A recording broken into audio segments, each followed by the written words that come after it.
കൊല്ലം നെടുവത്തൂരിൽ കിണറ്റിൽ ചാടിയ യുവതിയെ രക്ഷിക്കുന്നതിനിടെയാണ് ഫയർഫോഴ്സ് സംഘം ഉൾപ്പെടെ 3 പേർ മരിച്ചത്.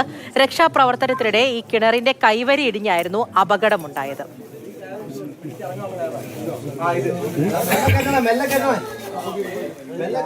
കണ്ണൻ നായരാണ് അവിടെ നിന്നും കൂടുതൽ വിവരങ്ങളുമായി ചേരുന്നത്. കണ്ണൻ, ദാരുണമായൊരു സംഭവമാണ്. ഇപ്പോൾ ഏറ്റവും പുതിയതായിട്ടും അവിടെ നിന്നും അറിയുന്നത് എന്താണ്? മൃതദേഹങ്ങൾ ഇപ്പോഴും ആശുപത്രിയിൽ തന്നെയാണോ?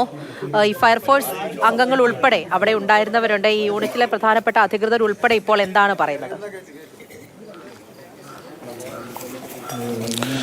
മൃതദേഹങ്ങൾ 3 ഇപ്പോൾ കൊട്ടാരക്കര താലൂക്ക് ആശുപത്രിയിലാണുള്ളത്. ഇൻക്വസ്റ്റ് നടപടികൾ പൂർത്തിയാവുന്നു. അതിനുശേഷം പോസ്റ്റ്മോർട്ടത്തിലേക്ക് കടക്കും. 11 മണിയോടുകൂടി മരിച്ച ഫയർഫോഴ്സ് ഉദ്യോഗസ്ഥൻ സോണിയസ് കുമാറിന്റെ ഭൗതിക ശരീരം കൊട്ടാരക്കര ഫയർഫോഴ്സ് ഓഫീസിൽ പൊതുദർശനത്തിൽ വെക്കും. അതിനുശേഷമായിരിക്കും അദ്ദേഹത്തിന്റെ സ്വന്തം നാടായിട്ടുള്ള ആറ്റിങ്ങലിലേക്ക് കൊണ്ടുപോവുക. ഇന്നലെ രാത്രി 12 മണിയോടുകൂടിയാണ് സംഭവം ഉണ്ടായത്. 12 മണിക്ക് മുമ്പ് ഉച്ച മുതൽ തന്നെ ഈ ശിവകൃഷ്ണൻ വീട്ടിലിരുന്ന് മദ്യപിക്കുകയും വൈകുന്നേരത്തോടുകൂടി മദ്യക്കുപ്പി മാറ്റിവെച്ചതുമായി ബന്ധപ്പെട്ട് തർക്കമുണ്ടായി എന്ന് പറയപ്പെടുന്നു.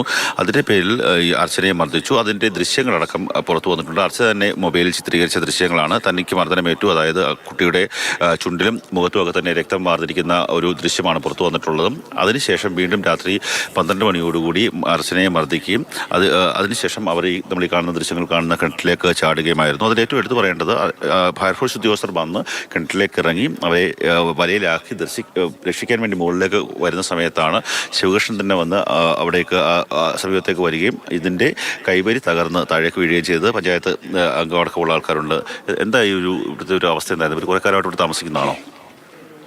ഇവിടെ ഏകദേശം 5 വർഷത്തോളമായി അർച്ചന കുടുംബം വന്ന് താമസിക്കാൻ തുടങ്ങിയിട്ട്. അർച്ചനയുടെ അമ്മ താമസിക്കുന്ന ആനക്കൂട്ടം അപ്പുറത്ത് വാടകയ്ക്ക് താമസിക്കുകയാണ്. ഇപ്പോൾ അർച്ചനയുടെ വിവാഹം കഴിഞ്ഞിട്ട് ഏകദേശം 2-3 മാസമായിട്ടേ ഉള്ളൂ ഈ വിവാഹം കഴിഞ്ഞിട്ട്. അപ്പോൾ അർച്ചനയുടെ ഭർത്താവ് കൂടെ വന്ന് പോവും. ഇന്നലെ പതിവില്ലാത്ത പോലെ വന്ന് മദ്യക്കുപ്പിയായി വന്ന് മദ്യം കഴിച്ചിട്ട് അർച്ചനയെ അതിദാരുണമായി മർദ്ദിക്കുകയും അത് സഹിക്കാൻ വയ്യാതെ കിണറ്റിൽ ചാടിയെന്നാണ് അറിയാൻ കഴിഞ്ഞത്. ഇന്നലെ 12 മണി തൊട്ടേ ഇവിടെ പ്രശ്നങ്ങളുണ്ടായിരുന്നു.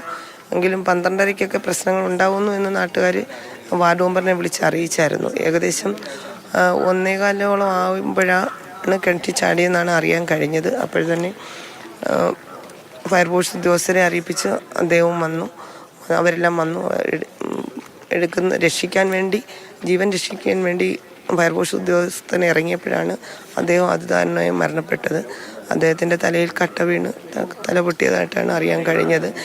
ഇത് 25 വർഷത്തിലധികമുള്ള കാലപ്പഴക്കമുള്ള പഞ്ചായത്തിൻ്റെ കിണറാണിത്. അപ്പോൾ അതിൻ്റെ പഴക്കം മൂലമായിരിക്കും പൊളിഞ്ഞ് താഴെ വീണത്. അതുതന്നെയാണ് ഇപ്പോൾ പറഞ്ഞതുപോലെ ഈ കാലപ്പഴക്കമുള്ള ഒരു കിണറാണ്. ആ ദൃശ്യങ്ങളിൽ നിന്ന് കാണാൻ സാധിക്കും.